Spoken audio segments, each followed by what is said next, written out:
اب یہ نوٹ کر لیجئے، ہدایت و ضلالت اس دنیا میں جو مختلف حالتیں انسان پر طاری ہوتی ہیں، یا نعمتوں کی بارش ہو رہی ہے، یا تنگی ہے، فقر ہے، احتیاج ہے، دنیاوی حیثیت ہے، وجاہت ہے، یا دنیا میں گمنامی ہے، کسنمی پرست کے بھیا کیس تھی، کوئی آپ کا حال ہی نہیں پوچھ رہا کہ تم ہو کون، تمہارے منہ میں کتنے دانت تھے، یا یہ کہ دنیا میں اقتدار کی کسی مسند پر انسان بیٹھا ہے، یا یہ کہ کوئی اس کے ہاتھ میں اختیار نہیں، یہ تمام جو حالات انسان پر طاری ہوتے ہیں، ان کے جواب میں جو طرز عمل فکری اعتبار سے اور عملاً انسان اختیار کرتا ہے، اس کے 4 درجے ہیں۔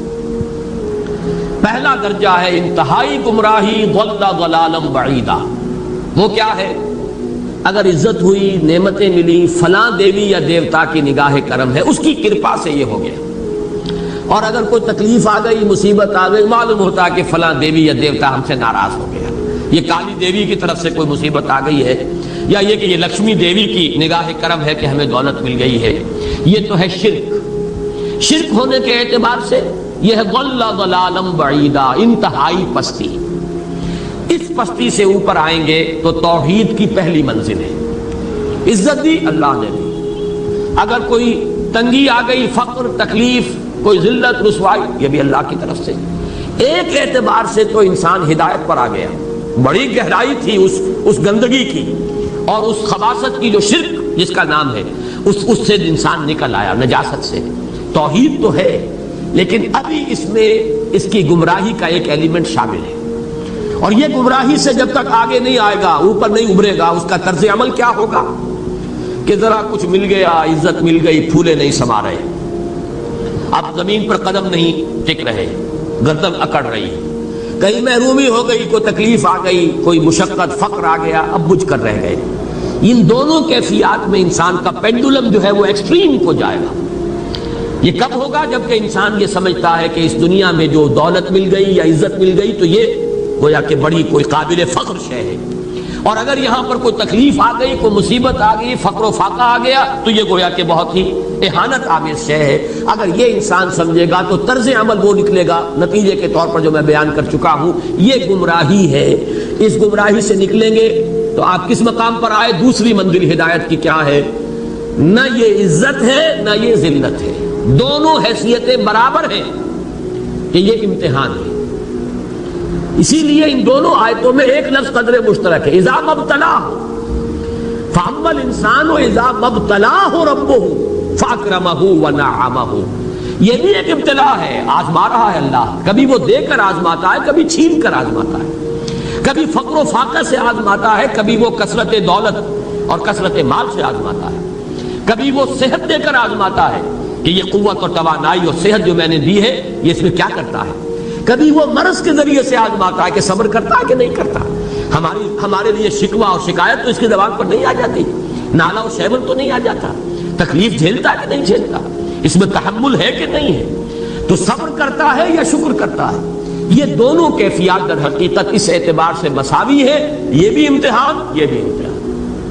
یہ حقیقت جب سامنے ہوگی، اب وہ پینڈولم جو ہے وہ بہت کم ہو جائے گا، یعنی انسان میں طبعی طور پر تو ایک اثر ہوتا ہے غیر اختیاری، کسی چیونٹی نے کاٹا آپ کے پاؤں پر، آپ اپنا پاؤں ہٹا لیں گے، اس میں کوئی ارادہ نہیں ہے، یہ ریفلیکس ایکشن ہے، غیر اختیاری فعل ہے۔ اس حد تک تو انسان ضرور متاثر ہوتا ہے، اس سے تو کوئی انسان جو ہے وہ بلندتر نہیں ہو سکتا۔ حضرت ابراہیم رضی اللہ تعالیٰ عنہ، حضور کے وہ نومولود فرزند، انتقال جب ہو رہا تھا، آپ کی آنکھوں میں آنسو آ گئے۔ اب یہ ایک طبعی اثر ہے، ایک فعل ہے، انفعالی کیفیت ہے جو بالکل طبعی ہے، لیکن یہ نہیں کہ اس کی وجہ سے انسان کی زبان پر کوئی شکوہ آ جائے، کوئی شکایت آ جائے، یہ نہیں ہوگا، یہ ایمان کے منافی ہے۔ اسی طریقے سے اگر کوئی خوشی ہوئی ہے تو چہرے کے اوپر ایک نکھار آ جائے گا، تبسم آ جائے گا، اس سے زائد نہیں۔ اس حد تک تو یوں سمجھیے کہ انسان کا طبعی تقاضا ہے۔ اس سے زیادہ یہ پینڈولم اگر سوئنگ کر رہا ہے تو گویا کہ اس حقیقت سے انسان محجوب ہے کہ یہ بھی امتحان ہے، یہ بھی امتحان ہے، جو ہم سورہ حدید میں پڑھ چکے ہیں۔ ما اصاب من مصیبت فی الارض ولا فی انفسکم الا فی کتاب من قبل ان نبراها ان ذلک علی اللہ یسیر لکی لا تعصوا علی ما فاتکم ولا تفرحوا بما آتاکم۔ اللہ تمہیں کچھ دے تو اتراؤ مت، اللہ تم سے کچھ چھین لے تو اس کے اوپر افسوس مت کرو۔ یہ نتیجہ ایمان کا نکلنا چاہیے۔ اگر تمہیں ایمان ہے اللہ پر، اگر تمہیں یقین ہے کہ جو کچھ ہوا ہے اللہ کے اذن کے بغیر نہیں ہوا، اگر تمہیں یقین ہے کہ اللہ نے جو میرے لیے طے کیا ہے اس میں میرے لیے خیر ہی ہے، چاہے فی الحال فی الوقت فوری طور پر مجھے ناگوار محسوس ہو رہی ہے بات، لیکن یقیناً میرے لیے اس میں خیر ہے میرے رب کی طرف سے، کہ ہر کے ساتھ یہ ماریخ عین الطاف است۔ ہم تو شارٹ سائٹڈ ہیں، ہم دیکھ نہیں سکتے کسی شے کو، ہم اس کے ظاہر کو دیکھ کر گھبرا اٹھتے ہیں کہ یہ تو تکلیف آ گئی، کیا پتا اسی کے پردے میں اللہ کی رحمت آ رہی ہے۔ میں نے وہ رئیس امروہوی کے اشعار آپ کو کئی دفعہ سنائے ہیں، وہ وقت آیا کہ ہم کو قدرت ہماری سعی و عمل کا پھل دے، بتا رہی ہے یہ ظلمت شب کہ صبح نزدیک آ رہی ہے، ابھی ہے کچھ امتحان باقی، فلاکتوں کے نشان باقی، قدم نہ پیچھے ہٹے کہ قسمت ابھی ہمیں آزما رہی ہے۔ رئیس اہل نظر سے کہہ دو کہ آزمائش سے جی نہ ہارے، جسے سمجھتے ہو آزمائش وہی تو بگڑی بنا رہی ہے۔ اسی آزمائش سے تو بگڑی بنے گی، اسی سے تو تمہارا خیر جو ہے اجاگر ہوگا، سامنے آئے گا، پتہ چلے گا who's who, what is what۔ ابو بکر میں کتنا یقین اور ایمان تھا، یہ کیسے معلوم ہوگا؟ کیسے معلوم ہوگا کہ بلال میں کتنا سہار، کتنا تحمل تھا، کتنا صبر تھا، اگر وہ مصیبت ان پر نہ آتی کہ جو امیہ ابن خلف کے ہاتھوں ان پر قیامت ٹوٹ رہی تھی۔ تو یہ ساری چیزیں جو ہے ما اصاب من مصیبت فی الارض ولا فی انفسکم الا فی کتاب من قبل ان نبرأ ان ذلک علی اللہ یسیر لکی لا تعصوا علی ما فاتکم ولا تفرحوا بما آتاکم واللہ لا یحب کل مختال فخور۔ اگر اس حقیقت سے محجوب ہو جاؤ گے تو پھر اختیال اور فخر اور گھمنڈ پیدا ہو جائے گا تمہارے اندر، یا دوسری طرف مایوسی، کمر ہمت ٹوٹ کر رہ جائے گی، خودکشی کرنے کو انسان آمادہ ہو جاتا ہے، ذرا کوئی ناکامی دنیا میں آ گئی، کوئی تکلیف آ گئی۔ یہ ہے در حقیقت تیسری منزل، ہدایت کی دوسری سیڑھی۔ پہلا کیا تھا؟ نہاد ضل ضلالا بعیدا، کوئی خیر مل گیا تو کسی دیوی کی نگاہ کرم، کوئی تکلیف آ گئی تو کسی دیوتا کی ناراضگی، یہ تو ہے ضل ضلالا بعیدا۔ اس سے اوپر آئے، یہ پہلی سیڑھی ہدایت کی ہے۔ عزت ہے تو اللہ کی طرف سے، اور اگر کوئی ذلت ہے، تنگی ہے تو اللہ کی طرف سے، یہ ہدایت کا آغاز ہو گیا، یہ توحید کی بنیادی منزل ہے۔ اس سے اگلی منزل، یہاں کی ذلت ذلت نہیں، یہاں کی عزت عزت نہیں۔ ذالک یوم التغابن، ہار اور جیت کے فیصلے کا دن تو قیامت کا دن ہے، وہاں معلوم ہوگا جس کو اس روز عزت ملی وہ عزت والا ہے، جو اس روز ذلیل ہو گیا وہ ذلت والا ہے۔ یہ تو امتحان ہے، دار الامتحان ہے، خلق الموت والحیات لیبلوکم ایکم احسن عملا، یہ تو دار الامتحان ہے، امتحان ہونے کے ناطے دونوں برابر ہیں۔ اس سے اوپر ہے ایک چوتھی منزل، ہدایت کی تیسری منزل۔ وہ کیا ہے؟ عام طور پر انسان یہ سمجھتا ہے کہ یہ جو آزمائش ہے تنگی کی اور فقر و فاقہ کی، یہ سخت تر آزمائش ہے، اور نعمتوں کی بارش ہو تو یہ آسان آزمائش ہے۔ یہ بھی ابھی گمراہی کا ایک پرت جو ہے اس کی باقی ہے۔ ابھی ہدایت کا جو کامل جو ہوگا انکشاف، وہ کب ہوگا؟ جب انسان اس حقیقت کو جان لے کہ جہاں وسعت ہو، جہاں کثرت ہو، وہ زیادہ بڑا امتحان ہے، سخت امتحان ہے، بجائے اس کے کہ اگر قلت ہے، کمی ہے، یہ کم تر امتحان ہے، یہ کم بھاری امتحان ہے۔ کیوں؟ کہ اگر آپ کے پاس کثرت ہے، آپ کے اندر غفلت پیدا ہو جائے، کثرت کا لازمی نتیجہ غفلت ہے، اور اگر قلت ہے۔ حضرت علی فرماتے یہ ہیں کہ میں نے سنا حضور نے ارشاد فرمایا ان قریب ایک بہت بڑا فتنہ رونما ہوگا، انہا ستکون فتنۃ۔ میں نے سوال کیا مل مخرج منہا یا رسول اللہ، اے اللہ کے رسول فرمائیے اس سے نکلنے کا راستہ کون سا ہوگا، مخرج کون سا ہوگا، ایگزٹ کون سا ہوگا؟ یا آپ کے ہالز میں جہاں ایگزٹ لکھا ہوا ہوتا ہے سرخ سی بتیوں کے ساتھ، عرب ممالک میں مخرج لکھتے ہیں اس کو، نکلنے کی جگہ، بھاگنے کی جگہ، اگر کہیں دھواں بڑھ جائے، کہیں آگ لگ جائے تو بھاگو ان روشنیوں کی طرف، ان دروازوں کی طرف، وہ کھل جائے گی۔ تو جب حضور نے فرمایا کہ انہا ستکون فتنۃ، تو حضرت علی کہتے میں نے پوچھا بل مخرج منہا یا رسول اللہ، فرمایا کتاب اللہ، فتنوں سے بچانے والی اور فتنوں سے نکالنے والی شے صرف کتاب اللہ ہے۔ فیہ خبر ما قبلکم و نبأ ما بعدکم و حکم ما بینکم، اس میں تم سے پہلے جو اقوام تھی ان کی خبریں موجود ہیں، تمہارے بعد آنے والی جو چیزیں ہیں ان واقعات کا تذکرہ موجود ہے، اور تمہارے درمیان جو اختلافات بھی رونما ہو سکتے ہیں ان سب کا حل موجود ہے۔ وَهُوَ حَبْلُ اللَّهِ الْمَتِينُ وَهُوَ الصِّرَاطُ الْمُسْتَقِيمُ وَهُوَ ذِكْرُ اللَّهِ الْحَكِيمُ، اور یہی تو ہے اللہ کی مضبوط رسی، اور یہی تو ہے الذکر۔ تم نے الذکر نمبر کیا بنا لیے ہیں، کس طرح کے اذکار، سب سے بڑا ذکر الذکر، یوں سمجھیے دی ریممبرنس از قرآن۔ اور یہی صراط مستقیم ہے جس کی تم ہر نماز کی رکعت میں استدعا کرتے ہو، اہدنا الصراط المستقیم، یہ صراط مستقیم ہے تو صحیح۔ تو حبل اللہ قرآن، ایک حدیث میں آتا ہے عبداللہ ابن مسعود سے رضی اللہ تعالی عنہ، القرآن حبل اللہ الممدود من السماء الى الارض، حضور نے فرمایا یہ القرآن جو ہے یہ اللہ کی رسی ہے جو تنی ہوئی ہے آسمان اور زمین کے درمیان، اللہ کا قرب چاہتے ہو تو اس رسی کو پکڑ کے چڑھو اوپر۔ تقرب اللہ کا سب سے بڑا ذریعہ قرآن۔ اس سے بھی زیادہ پیارے انداز میں ایک حدیث میں واقعہ بیان ہوا ہے، حضور صلی اللہ علیہ وسلم اپنے حجرے سے برآمد ہوئے اور آپ نے دیکھا ایک کونے میں کچھ لوگ قرآن مجید کا مذاکرہ کر رہے ہیں، سمجھ رہے ہیں، سمجھا رہے ہیں، درس کی شکل نہیں کہ جو مونولوگ ہوتا ہے ایک آدمی بولتا ہے باقی سنتے ہیں، نہیں، حضور کے چہرے پر بشاشت، خوشی کے، مسرت کے آثار ظاہر ہوئے۔ تشریف لائے، سوال کیا الستم تشہدون، کیا آپ لوگ شہادت نہیں دیتے اللہ الہ الا اللہ وانی رسول اللہ وان ھذا القرآن جاء من عند اللہ، کہ اللہ کے سوا کوئی معبود نہیں اور میں اللہ کا رسول ہوں اور یہ قرآن اللہ کے پاس سے آیا؟ سب کا جواب کیا تھا؟ بھلا یا رسول اللہ، بھلا یا رسول اللہ، حضور ہم گواہ ہیں اس پر۔ پھر فرمایا آپ نے فاستبشروا، تو خوشیاں مناؤ، فإن هذا القرآن طرفه بأيديكم وطرفه بيد اللہ، یہ قرآن وہ شے ہے جس کا ایک سرا تمہارے ہاتھ میں ہے، ایک سرا اللہ کے ہاتھ میں۔ تعلق مع اللہ، تقرب الی اللہ کے لیے کوئی ذریعہ اگر ہے تو صرف قرآن۔ اب یہاں ایک بہت بڑے مسئلے کا حل ہو رہا ہے۔ اکثر جو بھی درد مند لوگ ہیں امت کے بارے میں سوچتے ہیں اور وہ فکر کرتے ہیں، وہ اتحاد اتحاد اتحاد اتحاد کا واس کہتے ہیں، اور وہ اتحاد جو ہے اس کے لیے کوئی بنیاد ہے نہیں، فرقہ پرستی ہے، فرقہ بندی ہے، کہیں اور کہیں ذاتیں ہیں، کیا زمانے میں پنپنے کی یہی باتیں ہیں۔ اصل میں جمع ہونے کے لیے تو بنیاد چاہیے۔ قرآن جمع کرتا ہے کس اعتبار سے؟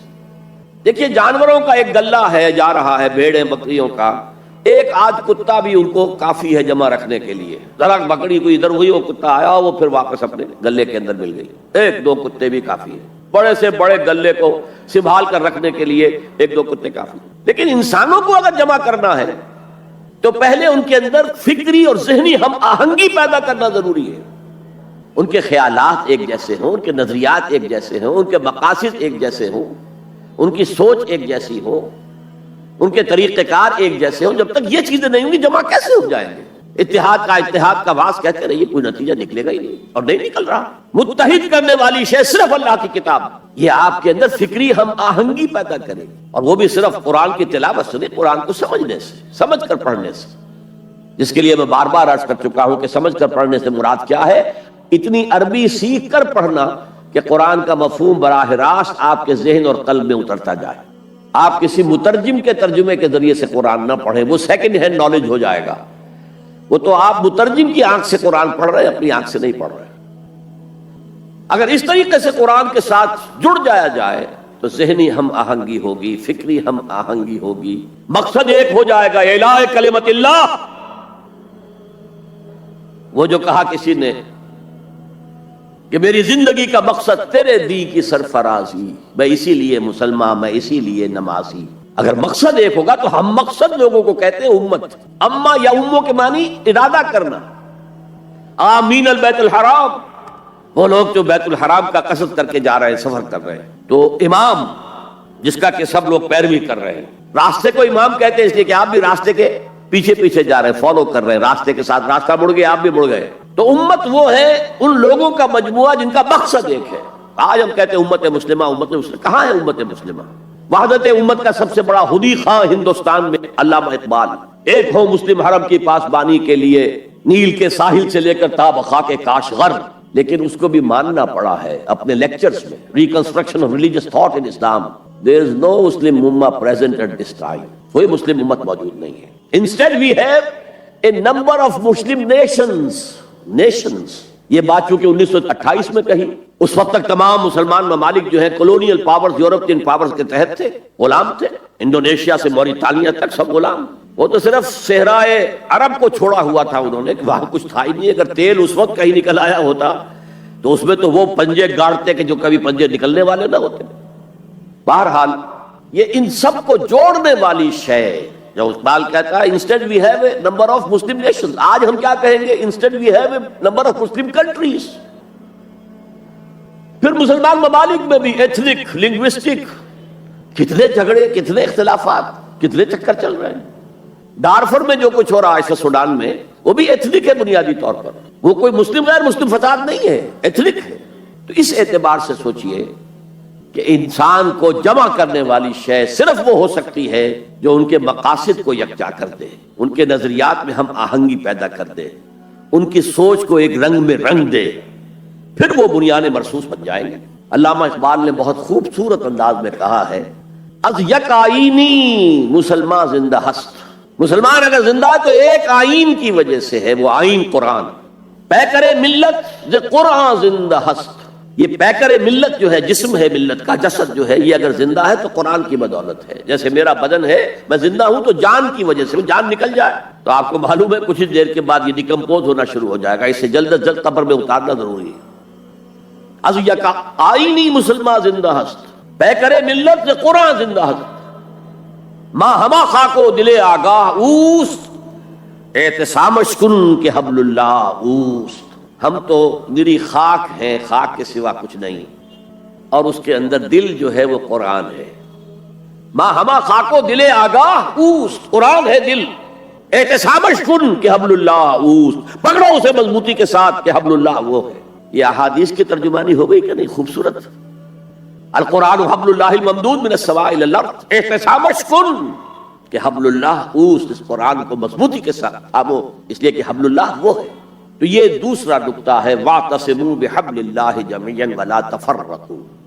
تفرقوا کے لفظ پر توجہ کر لیجئے، تختلفوا نہیں ہے، اختلاف ہو سکتا ہے، دیانت کے ساتھ ہو سکتا ہے۔ تفرقہ یہ تم اور میں اور، جب اختلاف اس شدت کو پہنچ جائے کہ چھوٹے چھوٹے اختلافات کے اوپر کفر کے فتوے، تم اور ہم اور ہیں، من دیگرم تو دیگری، یہ تفرقہ ہے۔ اختلاف ہو سکتا ہے، اختلاف امام ابو حنیفہ امام شافعی میں ہوا، ٹھیک ہے، اور امام ابو حنیفہ کے شاگردوں میں ہو رہا ہے، انہوں نے اپنے استاد سے بھی اختلاف کیا، آپس میں بھی اختلاف کیا، لیکن اس اختلاف کو اپنی جگہ پر رکھیے۔ اختلاف اور ہے اور افتراق اور ہے، افتراق فرق، تم اور ہو میں اور ہوں، یہ کام غلط ہے۔ ملت کی ایک وحدت اس کو برقرار رکھتے ہوئے اگر فقہی اختلافات ہیں، مختلف مسائل میں اختلاف ہے، کوئی حرج نہیں۔ میں کہہ نہیں سکتا کہ یہ عام طور پر ویسے حدیث کے طور پر ہی بیان ہوتی ہے، لیکن یہ کہ آیا اس کی سند صحیح ہے یا نہیں میں نہیں کہہ سکتا کہ اختلاف امتی رحمت، میری امت کا اختلاف تو رحمت ہے۔ ایک وقت میں ایک قول کے اوپر ہم عمل کر رہے تھے، حالات بدلے، معلوم ہوا کہ نہیں، وہ دوسرے صاحب کا قول زیادہ صحیح معلوم ہوتا ہے،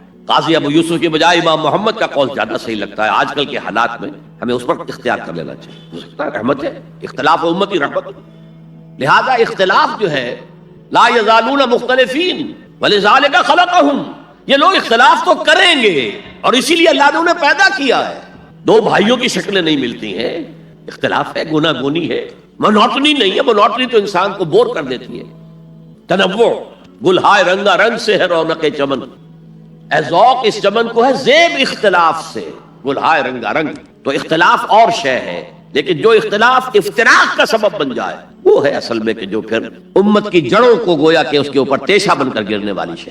واعتصموا بحبل اللہ جميعا ولا تفرقوا، اب یہ خاص عرب کے ان حالات کے پس منظر میں فرمایا جا رہا ہے، اور سب سے زیادہ یہ کہ مدینہ منورہ کے جو حالات تھے تاریخی اعتبار سے۔ وَاذْكُرُوا نِعْمَةَ اللَّهِ عَلَيْكُمْ إِذْ كُنْتُمْ أَعْدَاءً فَأَلَّفَ بَيْنَ قُلُوبِكُمْ فَأَصْبَحْتُمْ بِنِعْمَتِهِ إِخْوَانًا، اور یاد کرو اللہ کے انعام کو جو تم پر ہوا ہے کہ تم تو دشمن تھے آپس میں، پورے عرب میں بھی قتل و غارت گری، جنگ و جدل تم کو پیشہ تھا، کہیں پانی پینے پلانے پہ جھگڑا، کہیں گھوڑا آگے بڑھانے پہ جھگڑا، جھگڑا ہی جھگڑا۔ ان کی تو طبیعت ثانیہ جو ہے وہ تھی جنگ و جدال، بس اس میں حرم محفوظ تھا، انا جعلنا حرما آمنا، یہ امن کی جگہ تھی۔ دور جاہلیت میں بھی حال یہ تھا، عربوں کے اندر اس قدر حرم کی جو حرمت ہے اور اس کے امن کی جو اہمیت تھی کہ اگر کسی شخص کے باپ کو کسی نے قتل کیا اور اب وہ اپنے اس باپ کے قاتل کو تلاش کر رہا ہے سال ہا سال سے، اسی میں لگا ہوا انتقام لینے کے، ان کے جذبات کے اندر انتقام تھا، اور اب اس نے حرم میں دیکھ لیا ہے اپنے باپ کے قاتل کو تو اسے کچھ نہیں کہے گا، یہ امن کی جگہ ہے۔ تو قریش کو امن حاصل تھا، لإلاف قریش إیلافہم رحلۃ الشتاء والصیف، فَلْيَعْبُدُوا رَبَّ هَٰذَا الْبَيْتِ الَّذِي أَطْعَمَهُم مِّن جُوعٍ وَآمَنَهُم مِّن خَوْفٍ۔ باقی تو پورے عرب کے اندر، اور وہ بھی اشہر حرم جو ہیں ان کے اندر جنگ بند ہو جاتی تھی، ورنہ جنگ دن رات چلتی تھی۔ اور خاص مدینے میں آپ کو معلوم ہے جنگ بعاث جو اوس اور خزرج کے درمیان 100 سال تک چلتی رہی، نسلاً بعد نسل۔ ابھی انہوں نے اتنے لوگ ان کے قتل کر دیے، جواب انہوں نے ان کو اتنے لوگ قتل کر دیے، پھر جیسے کہ ہمارے دیہات میں ہوتا ہے قتل در قتل، قتل در قتل، وہاں قبیلوں کے مابین جنگ بعاث جو ہے 100 سال سے چل رہی۔ تو وَاذْكُرُوا نِعْمَتَ اللَّهِ عَلَيْكُمْ إِذْ كُنتُمْ أَعْدَاءً فَأَلَّفَ بَيْنَ قُلُوبِكُمْ فَأَصْبَحْتُمْ بِنِعْمَتِهِ إِخْوَانًا۔ تو تم ہو گئے ہو اللہ کی نعمت سے آپس میں بھائی بھائی۔ اور کیسے بھائی بھائی بنے ہیں؟ پھر جو اخوت اور بھائی چارے کی مثالیں قائم کی ہیں صحابہ کرام نے، پوری انسانی تاریخ میں آپ کو نہیں مل سکتی۔ وَكُنْتُمْ عَلَىٰ شَفَا حُفْرَةٍ مِّنَ النَّارِ، اور تم تو ایک آگ کے گڑھے کے کنارے تک پہنچ چکے تھے، گرنا ہی چاہتے تھے، تباہ و بربادی کی انتہائی کو پہنچ رہے تھے۔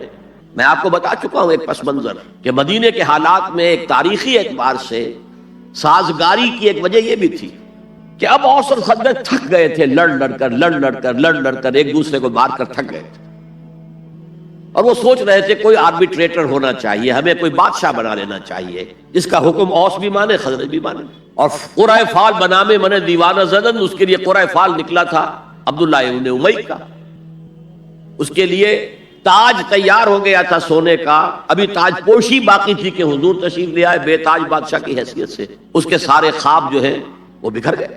تو انہیں ضرورت کا احساس تھا، لڑ لڑ کر تھک گئے، کب تک لڑیں گے، ہمارے قبیلے جو ہے ختم ہو جائیں گے لڑ لڑ کر۔ تو اسی کی طرف اشارہ ہو رہا ہے کنتم علی شفا حفرۃ من النار، حفرہ گڑھا، شفا شفتین ہیں یہ دو ہونٹ جن کے درمیان یہ منہ کا گڑھا ہے، تم تو ایک ہونٹ پر، اس گڑھے کے ایک ہونٹ پر پہنچ چکے تھے، کنارے تک پہنچ چکے تھے، فانقذکم منہا، اللہ نے وہاں سے تمہیں بچایا ہے۔ یہی تمثیل اختیار کی ہے حضور نے صلی اللہ علیہ وسلم، اے لوگوں میری اور تمہاری مثال ایسی ہے کہ آگ کا ایک بڑا گڑھا ہے، تم اس میں گر پڑنا چاہتے، تمہیں نظر نہیں آ رہا، اور میں تمہارے کپڑے پکڑ پکڑ کر گھسیٹ رہا ہوں۔ کذالک یبین اللہ لکم آیاتہ لعلکم تہتدون، اسی طرح اللہ تعالیٰ واضح کرتا ہے تمہارے لیے اپنی آیات کو تاکہ تم ہدایت حاصل کر سکو، ہدایت پر آ جاؤ، ہدایت قبول کرو۔ تو یہ دوسرا نقطہ ہوا۔ پہلا نقطہ کیا تھا؟ انفرادی تقوی، انفرادی تدین، افراد کے اندر اخلاص، صرف اللہ کی رضا جوئی کے لیے کام کرنا، صرف اخروی فلاح کے لیے کام کرنا، یہ پہلی ہے۔ اینٹیں مضبوط ہو جائیں، خام ہے جب تک تو ہے مٹی کا ایک انبار تو، پختہ ہو جائے تو ہے شمشیر بے زنہار تو۔ اینٹیں پختہ ہو جائیں، اب انہیں جوڑنا ہے، سیمنٹ سبسٹنس چاہیے، وہ قرآن ہے، یہ جوڑے گا تم۔ چنانچہ یہی بات حضرت شیخ الہند مولانا محمود حسن دیوبندی اسیر مالٹا نے اپنی اسیری سے رہائی پانے کے بعد واپس جب آئے ہیں تو دیوبند میں علماء کے ایک بڑے اجتماع سے خطاب کر کے کہی۔ مولانا مفتی محمد شفیع رحمۃ اللہ علیہ وہ خود موجود تھے اس میں، بڑے بڑے علماء، مولانا حسین احمد مدنی رحمۃ اللہ علیہ، شبیر احمد عثمانی رحمۃ اللہ علیہ، مولانا اشرف علی تھانوی رحمۃ اللہ علیہ، مولانا انور شاہ کشمیری رحمۃ اللہ، بڑا مجمع۔ اور کہا حضرت شیخ الہند نے، ہم نے تو اپنی اسیری کے 4 سالوں کے دوران جتنا غور کیا تو ہماری اس وقت کی امت کی زبوں حالی کے 2 سبب سامنے آئے۔ مولانا مفتی شفیع لکھتے ہیں ان کی کتاب وحدت امت کے نام سے، کہتے ہیں کہ پورا مجمع ہمہ تن گوش ہو گیا کہ یہ شیخ الشیوخ استاد العلماء عمر کے اس آخری درجے میں اس حد پر آ کر اب نیا سبق کون سا سیکھ کر آیا؟ تاکہ ہمیں تو اس کے 2 سبب معلوم ہوئے، ایک ہمارا قرآن کو ترک کر دینا، لفظ نوٹ کیے ترک کر دینا، اور دوسرا ہمارے آپس کے اختلافات۔ چنانچہ میں تو یہی فیصلہ کر کے آیا ہوں کہ اب زندگی جتنی باقی ہے 2 ہی کاموں میں لگاؤں گا، ایک تو یہ کہ ناظرہ قرآن پڑھنے کے مکتب گلی گلی کھل جائیں، اور عوامی درس قرآن کے ذریعے قرآن کے پیغام اور قرآن کے حکمت سے لوگوں کو روشناس کرایا جائے۔ عوامی درس قرآن کا لفظ استعمال کر رہا ہے شیخ الہند، جنہیں میں 14ویں صدی کا مجدد اعظم سمجھتا ہوں۔ اور نمبر 2 یہ کہ آپس کے اختلافات کو حوالہ دی جائے۔ یہ واقعہ کوٹ کر کے مفتی محمد شفیع صاحب لکھتے ہیں کہ حضرت شیخ نے جو 2 باتیں کہیں اصل میں وہ ایک ہی ہے۔ ہمارے باہمی اختلافات بھی تو اسی وجہ سے ہیں کہ ہم نے قرآن کو ترک کر دیا۔ بتائیے شیخ الہند نے کیسے ترک کیا قرآن؟ مولانا مدنی نے کیسے ترک کر دیا قرآن؟ کیا مطلب اس ترک کرنے کا؟ حال تو یہ ہے کہ مولانا مدنی رحمۃ اللہ علیہ، حالانکہ وہ تو گرفتار نہیں ہوئے تھے، وہ تو والنٹریلی اپنے شیخ کی خدمت کے لیے گئے ہیں ساتھ، اور اس حد تک ان کی وفاداری اور ان کی خدمت گزاری کہ رمضان کا مہینہ آیا تو حضرت شیخ الہند نے حسرت کے ساتھ کہا زندگی میں یہ پہلا رمضان ہوگا کہ تراویح میں قرآن نہیں سن سکے گی، اس لیے کہ نہ شیخ الہند حافظ تھے، نہ مولانا مدنی حافظ تھے، اور تیسرے ان کے ساتھ ایک اور تھے، ان کا میں نام بھول رہا ہوں، وہ سرحد کے پٹھانوں میں سے تھے، کوئی حافظ نہیں تھا۔ اب آپ غور کیجئے، استاد اور اپنے شیخ کی اس حسرت کو دور کرنے کے لیے مولانا مدنی روزانہ ایک پارہ حفظ کرتے تھے اور رات کو تراویح میں سناتے تھے، روزانہ ایک پارہ۔ اور یہ انہونی بات نہیں ہے، جب ساری زندگی قرآن ہی سے شغف رہا ہے تو وہ ہے تو صحیح ذہن میں، اب صرف ان کے لنکس ملانے ہیں آپس میں، اور کیا ہے۔ اصل میں قرآن کو ترک کرنے کا مطلب کیا ہے؟ وہ اصل میں ایک اور بہت بڑے عالم دین کی بات سنیے آپ، مولانا سید انور شاہ کاشمیری رحمۃ اللہ علیہ، جو دیوبند سے آ کر آپ کے قریب میں ڈابھیل میں انہوں نے مدرسہ قائم کیا تھا۔ وہ ایک مرتبہ قادیان میں ایک جلسہ علماء کیا کرتے تھے ہر سال رد قادیانیت کے لیے، تو ایک سال اسی طرح وہاں علماء جمع تھے۔ اب جس نے یہ واقعہ بیان کیا ہے اس کا نام میرے ذہن میں اس وقت نہیں ہے، کہ میں صبح مولانا انور شاہ کاشمیری رحمۃ اللہ علیہ کی خدمت میں حاضر ہوا تو دیکھا کہ غم کی تصویر بنے بیٹھے، بہت اداس، غمگین۔ میں نے پوچھا حضرت کیا معاملہ ہے، کوئی خاص سبب ہے؟ فرمایا بھائی کیا سبب ہے، یہ سوچ رہا ہوں کہ اپنی زندگی عمر ضائع کر۔ میں نے کہا حضرت آپ نے زندگی ضائع کر دی، عمر ضائع کر دی؟ آپ نے علم، بیہقی وقت کہلاتے ہیں انور شاہ کاشمیری، جیسے امام بیہقی تھے، محدث اور فقیہ دونوں اعتبارات سے بنا، تو آپ نے پڑھنے پڑھانے میں، سیکھنے سکھانے میں ساری عمر گزار دی، تو آپ کی زندگی ضائع کیسے؟ کہنے لگے ہم نے سارا زور اسی پر رکھا کہ ثابت کر دیں کہ شافعی کی رائے صحیح نہیں ہے، ہماری رائے صحیح ہے، اسی کے لیے دلائل، اسی کے لیے بحثیں، اسی کے لیے لمبی چوڑی جو ہے ہمارے ہاں نشستیں منعقد ہوئی مدارس کے اندر۔ حالانکہ اللہ کے ہاں یہ ہم سے سوال نہیں ہوگا، گمراہیاں طرح طرح کی پھیل رہی ہیں اور ہم ان بحثوں میں لگے ہوئے۔ حالانکہ زیادہ سے زیادہ یہ کہا جا سکتا ہے کہ قول اصحابنا ثواب محتمل الخطا، اور جو قول دوسروں کا ہے وہ خطا ہے محتمل الثواب۔ زیادہ سے زیادہ یہ کہہ سکتے ہیں ہم کہ ہمارے جو اسلاف ہیں، ہمارے جو اساتذہ ہیں، ان کا قول صحیح ہے، اگرچہ اس کے خطا ہونے کا بھی امکان ہے۔ ہم یہ نہیں کہہ سکتے کہ اس کے غلط ہونے کا کوئی امکان ہی نہیں، معصوم تو وہ نہیں تھے۔ اور قولہم، ان کا جو ہمارے سامنے ہے مد مقابل ہے، اور وہ شافعی ہے۔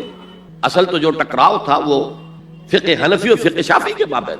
ہم صرف یہ کہہ سکتے ہیں کہ ان کا یہ قول خطا ہے، غلطی ہے، اگرچہ احتمال موجود ہے کہ وہی صحیح ہو، اس کے سوا تو ہم کچھ نہیں کہہ سکتے۔ اور ہم نے اپنی ساری زندگی اس کام میں لگا دی، لیکن میں کہہ نہیں سکتا اس پر کتنے رنج اور صدمے کا اظہار کروں کہ مجدد وقت شیخ الہند رحمۃ اللہ علیہ اور بیہقی وقت مولانا انور شاہ کاشمیری رحمۃ اللہ علیہ، ان کی ان باتوں کا کوئی اثر ان کے شاگردوں نے قبول نہیں کیا۔ وہی روش ہے، وہی فقہی بحثیں ہیں۔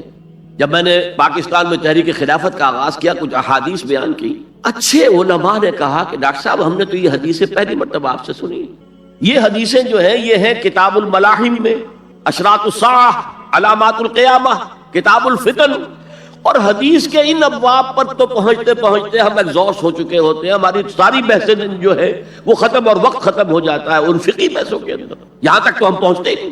بہرحال دوسرا نقطہ جیسا کہ میں نے عرض کیا، پہلا اینٹیں پکاؤ، مضبوط کرو، یا ایھا الذین آمنوا اتقوا اللہ حق تقاتہ ولا تموتن الا وانتم مسلمون، اور دوسرا ان کو جوڑنے کے لیے قرآن کو ایز اے سیمنٹ سبسٹنس استعمال کرو، واعتصموا بحبل اللہ جميعا ولا تفرقوا واذکروا نعمت اللہ علیکم اذ کنتم اعداء فالف بین قلوبکم فاصبحتم بنعمتہ اخوانا وکنتم علی شفا حفرۃ من النار، تم تو تباہی آگ کے گڑھے کے کنارے تک پہنچ گئے تھے، گرا چاہتے تھے، فانقذکم منہا، تو اللہ نے اس سے تمہیں نکالا ہے۔ کذالک یبین اللہ لکم آیاتہ لعلکم تہتدون، اسی طرح اللہ تعالیٰ تمہارے لیے اپنی آیات کی تبیین کر رہا ہے، وضاحت کر رہا ہے تاکہ تم ہدایت حاصل کر سکو۔ اب تیسری بات، یہ جو اینٹوں کو پکا کر اور پھر ان کو جوڑ کر جو ایک اجتماعیت وجود میں آئی، اس کے مقاصد کیا ہے؟ کیا کشور کشائی کرنی ہے؟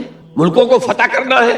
کیا کرنا ہے؟ اپنے قوم کی سربلندی، اس کے لیے یہ قوت صرف کرنی ہے؟ کیا ہے کرنا ہے؟ وَلْتَكُن مِّنكُمْ أُمَّةٌ يَدْعُونَ إِلَى الْخَيْرِ وَيَأْمُرُونَ بِالْمَعْرُوفِ وَيَنْهَوْنَ عَنِ الْمُنكَرِ وَأُولَٰئِكَ هُمُ الْمُفْلِحُونَ۔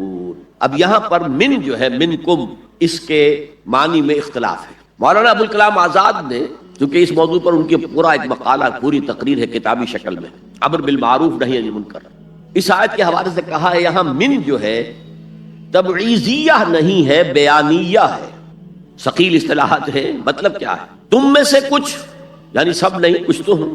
جیسے ابھی آپ نے ترجمہ سنا، تم میں سے کچھ لوگ تو ایسے ہونے ہی چاہیے جو یہ کام کریں. تو یہ گویا کہ تبعیضیہ ہو گیا، تم میں سے کچھ. بیانیہ کیا ہے؟ تم سے ایک ایسی امت وجود میں آنی چاہیے. اور بڑی پیاری مثال دی ہے انہوں نے، عربی میں کہتے ہیں للامیر من اولاد ہی جندن. فلاں جو امیر ہے، فلاں علاقے کا جو بھی امیر ہے، بادشاہ ہے، اس کی تو اپنی اولاد سے ایک لشکر بن جاتا ہے. یعنی اس کی اولاد اتنی ہے کہ گویا کہ وہ لشکر ہے. للامیر من اولاد ہی جندن، یہ یہاں من تبعیضیہ نہیں ہے، من بیانیہ ہے کہ اولاد ہی ایک لشکر کی شکل میں ہے. لیکن اکثر علماء نے یہاں پر من کو تبعیضیہ قرار دیا ہے، جیسے کہ ابھی ترجمہ آپ نے سنا تو اس میں بھی تھا. میرا بھی اتفاق اسی سے، اس لیے کہ چند آیتوں کے بعد وہ آیت بھی آ رہی ہے، آیت نمبر 110، جس میں پوری امت کے لیے یہی کام قرار دیا گیا. کنتم، یہاں ہے ولتکن، تم میں سے یا تمہارے ذریعے سے وجود میں آئے ایک امت. وَكُنْتُمْ خَيْرَ أُمَّةٍ أُخْرِجَتْ لِلنَّاسِ تَأْمُرُونَ بِالْمَعْرُوفِ وَتَنْهَوْنَ عَنِ الْمُنكَرِ وَتُؤْمِنُونَ بِاللَّهِ. تم وہ بہترین امت بن گئے ہو، بن چکے ہو، جو دنیا والوں کے لیے نکالی گئی ہے. یہ پہلے بھی میں عرض کر چکا ہوں کہ باقی ہر قوم دنیا کی اپنی بھلائی کے لیے، اپنی فلاح کے لیے، اپنے مفادات کے لیے، اپنی مصلحتوں کے لیے کوشاں ہوتی ہے. نہیں، تمہارا معاملہ یہ نہیں ہے، تمہیں دنیا والوں کی ہدایت کے لیے نکالا گیا ہے. وہ جو اقبال نے کہا ہے، ہم تو جیتے ہیں کہ دنیا میں تیرا نام رہے، کہیں ممکن ہے کہ ساقی نہ رہے جام رہے. مسلمانوں کی تو زندگی اس لیے ہے کہ دنیا میں یہ جام توحید، جام ہدایت گردش میں لائیں. ہماری حیثیت ساقی کی ہے. ہم تو جیتے ہیں کہ دنیا میں تیرا نام رہے، کہیں ممکن ہے کہ ساقی نہ رہے جام رہے. جام کیسے حرکت میں آئے گا اگر ساقی نہیں ہے؟ تو ہم تو پوری دنیا کو سیراب کرنا چاہتے ہیں اس شراب حقیقت سے. تو ایک ہے پوری امت کا فرض منصبی، اور وہ اس آیت میں آیا ہے، آیت نمبر 10 میں. یہ آیت جو ہے آیت 110، یہ ہم وزن ہے سورہ بقرہ کی اس آیت کے وَكَذَلِكَ جَعَلْنَاكُمْ أُمَّةً وَسَطًا لِتَكُونُوا شُهَدَاءَ عَلَى النَّاسِ وَيَكُونَ الرَّسُولُ عَلَيْكُمْ شَهِيدًا.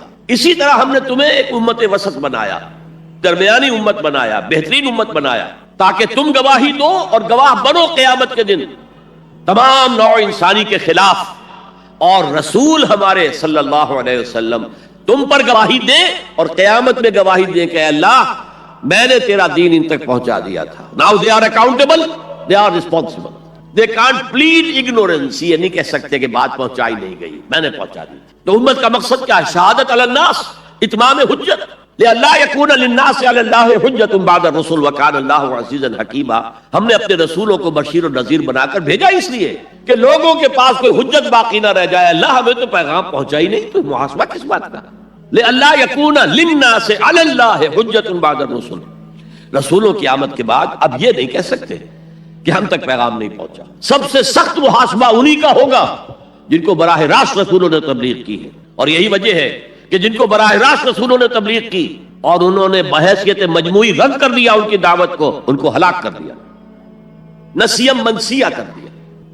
اسے کہتے ہیں عذاب استیصال، جڑ سے اکھیڑ کر پھینک دینا. اصل کہتے ہیں جڑ کو، استیصال جڑ سے اکھیڑ دینا.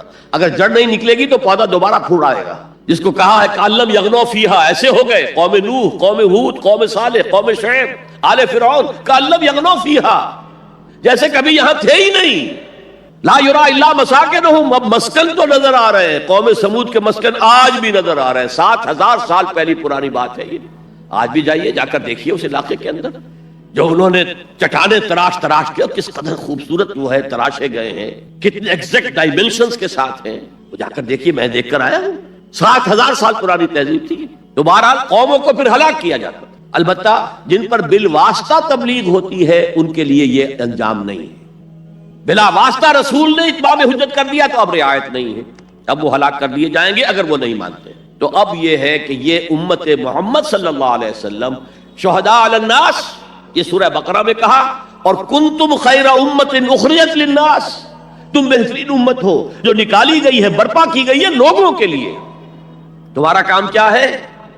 تأمرون بالمعروف وتنہون عن المنکر وتؤمنون باللہ، نیکی کا حکم دیتے ہو، بدی سے روکتے ہو، اور اللہ پر ایمان پختہ رکھتے ہو. لیکن یہ تو صورت ہو گئی تھی حضور کے زمانے میں امت مسلمہ کی. لیکن یہ صورت دائم تو نہیں تھی، ہمیشہ رہنے والی تو نہیں تھی. ہر کمال راہ زوالے. ہر کمال کو زوال سے دوچار ہونا پڑتا ہے. امت مسلمہ پر بھی زوال آیا. سب سے پہلے دوبارہ ملوکیت قائم ہو گئی, جاگیرداریاں قائم ہو گئی, سرمایہ داری. جانتا ہوں میں یہ امت حامل قرآن نہیں ہے, وہی سرمایہ داری بندہ مومن کا دین. اب اس صورت میں کیا کیا جائے؟ امت تو بھول گئی. امت کو یہ یاد ہی نہیں کہ ہمیں تو دنیا والوں کو تبلیغ کرنی تھی, دنیا کو سمجھانا تھا, دنیا کو بتانا تھا, ان پر اتمام حجت کرنا تھا, ان تک دعوت و تبلیغ کا حق ادا کرنا تھا. امت تو بھول گئی اپنے گلچھروں میں, اپنے عیش میں, جسے حدیث نبوی میں کہا گیا ہے ملکن اعظم, کٹکھنی ملوکیت خلافت راشدہ کے بعد جو آئی ہے. یہ حدیث ہے بہت اہم ہے. مسند احمد ابن حنبل رحمۃ اللہ علیہ عن النعمان ابن بشیر رضی اللہ تعالی عنہ, حضور نے فرمایا تکون فیکم نبوت ما شاء اللہ ان تکون ثم یرفع اللہ اذا شاء یرفعها. نبوت تمہارے مابین موجود رہے گی جب تک اللہ چاہے گا کہ موجود رہے, پھر اللہ اس نبوت کو اٹھا لے گا جب چاہے گا. یعنی میں موجود رہوں گا تمہارے مابین جب تک اللہ چاہے, پھر اللہ مجھے اٹھا لے گا, میرا انتقال ہو جائے گا. ثم تکون خلافت اللہ منہاج النبوہ, پھر ایک دور ہوگا خلافت کا جو عین نبوت کے نقش قدم پر ہوگی. فتکون ما شاء اللہ ان تکون, وہ بھی رہے گی جب تک اللہ چاہے گا کہ رہے. ثم یرفع اللہ اذا شاء یرفعها, پھر اس کو بھی اللہ اٹھا لے گا جب بھی چاہے گا. ثم تکون ملکن عاضا, پھر ایک دور آئے گا کٹ کاٹ کھانے والی. عضا یا عضو کہتے ہیں کاٹنا, پھر وہ کاٹ کھانے والی ظالم حکومت, ملوکیت, ملوکیت کا دور آ جائے. اب جب یہ دور آ گیا تو اب اس کا علاج کیا ہے؟ اور وہ دور گھٹتے گھٹتے گھٹتے گھٹتے جہاں پہ بات پہنچ گئی ہے, یقیناً ہم سے تو بہت بہتر معاشرہ تھا بنو امیہ کے دور کا, لیکن یہ کہ اب ہم کہاں پہنچ گئے سرے سے یاد ہی نہیں کہ ہمارا یہ کوئی فرض منصبی ہے, شہادت علی الناس کوئی ہماری ذمہ داری ہے, ہم مسئول ہو گئے اللہ کے ہاں, احساس ہی نہیں. اپنی روٹی, اپنی دال یا اپنا مرغ پلاؤ متنجن جو بھی ہو, اپنا مکان, اپنی کوٹھی, اپنا محل, اپنی کار, اس کا نئے سے نیا جو ہے ماڈل, ساری ہماری سوچ تو ان چیزوں کے گرد ہے. کس کو یاد ہے کہ بحیثیت امت ہمارا فرض کیا تھا؟ اس حال میں کچھ لوگ تو ہونے چاہیے جو ہوش میں آئیں. یہ ہے وَلْتَقُمْ مِنْكُمْ أُمَّةٌ, جب پوری امت سو جائے تو امت ودن امت قائم کی جائے. ایک بڑی امت ہے امت محمد, جو بالفعل امت کی حالت میں نہیں ہے, جو وحدت امت کا سب سے بڑا خودی خواہ ہے. اس کا قول میں آپ کو سنا چکا ہوں. At present there is no Muslim ummah. Instead we have a number of Muslim nations. And today we have a number of Muslim countries. That's all. امت کہاں ہے؟ لیکن اسے آپ کہتے ہیں party with in party, state with in state, امہ with in امہ. جو لوگ جاگ جائیں, جنہیں ہوش آ جائے, جنہیں اپنی ذمہ داری کا احساس ہو جائے, وہ جمع ہو کر ایک امت کی شکل اختیار کریں. وہ اس مغالطے میں تو نہ آئے کہ صرف ہم مسلمان ہیں باقی کافر ہیں. معاذ اللہ ثم معاذ اللہ ثم معاذ اللہ, یہ بہت بڑا فتنہ ہے. بس یہ ہے کہ حکیم سعید صاحب مرحوم ہمارے پاکستان والے, جن کے بڑے بھائی یہاں تھے دلی میں, حکیم عبدالحمید صاحب, انہوں نے ایک تحریک چلائی تھی جاگو اور جگاؤ, جاگو اور جگاؤ, جاگو اور جگاؤ. یہ کس سلوگنز میں سے ہے. تو جاگو اور جگاؤ, جسے ہوش آ گئی, ارے ہماری ذمہ داری تھی, ہم بھولے بیٹھے, اسی لیے ہم برباد ہو رہے, تباہ ہو رہے, تو دوسروں کو بھی جگائیں, دوسروں کو بھی یاد دلائیں, اور مل جل کر ایک امت بن جائیں. ہم مقصد لوگ, یہ امت جو ہے اس کا تو کوئی ایک مقصد ہے ہی نہیں سرے سے. زندگی برائے زندگی ہے, زندگی کسی مقصد کے لیے تو ہے ہی نہیں. بالکل جس طرح حیوان جیتے ہیں زندگی تو وہ بھی گزارتے ہیں, لیکن ان کی زندگی کا مقصد کوئی نہیں. انہیں آپ ایکسپلائٹ کرتے ہیں, یوز کرتے ہیں. گھوڑے کو باندھ لیا بگی کے اندر, ٹانگے کے اندر, بیل کو جوت لیا اپنے ہل کے اندر, آپ استعمال کر رہے ہیں. ان کی زندگی کا تو کوئی مقصد نہیں. آج ہمارا حال یہ ہے, ہماری زندگی اور کوئی مقصد نہیں. لیکن جو جاگ جائیں, جنہیں احساس ہو جائے, جو محسوس کر لیں کہ یہ ہماری اجتماعی ذمہ داری ہے, اور اسی کو پورا کرنے نہ کرنے کے باعث ضربت علیہم الذلۃ والمسکنۃ وباؤوا بغضب من اللہ کی صورت جو کبھی یہود کی تھی وہ آج ہماری ہو چکی ہے. جو جاگے وہ دوسروں کو جگائیں, مل کر ایک امت بنائیں. اور اس امت کا کام کیا ہوگا؟ پہلا کام یہاں پہ 3 دیکھیے, یہاں پہ 3 کا پہاڑا آج ہوگا. 3 آیتیں, 3 نکات. پہلا, اشخاص کی اینٹوں کو پختہ کرو, تقوی, تدین. دوسرا, انہیں جوڑو, سیمنٹ سبسٹنس آف قرآن کے ذریعے سے جوڑو. تیسرے, اب یہ جو امت وجود میں آئے اس کے 3 کام کرنے کے ہیں. وَلْتَكُن مِّنكُمْ أُمَّةٌ يَدْعُونَ إِلَى الْخَيْرِ وَيَأْمُرُونَ بِالْمَعْرُوفِ وَيَنْهَوْنَ عَنِ الْمُنكَرِ. پہلا کام وہ دعوت الى الخیر. اور خیر کیا ہے جبکہ یامرون بالمعروف آگے آ رہا ہے؟ تو تکرار محض تو قرآن مجید کی شان نہیں ہو سکتی. کوئی نہ کوئی مفہوم اور مدلول کے اندر فرق ہے. دعوت الى الخیر, دعوت الى القرآن. خیر مطلق صرف قرآن. میں نے آپ کے سامنے سورہ یونس کی 2 آیتیں پڑھی تھی, یاد ہوں گی. یا ایھا الناس قد جاءتکم موعظۃ من ربکم وشفاء لما فی الصدور وہدی ورحمۃ للمؤمنین قل بفضل اللہ وبرحمتہ فبذلک فلیفرحوا ھو خیر مما یجمعون. یہ خیر ہے دنیا کی تمام نعمتوں سے بڑھ کر قیمتی خیر. تو قرآن کی طرف بلاؤ.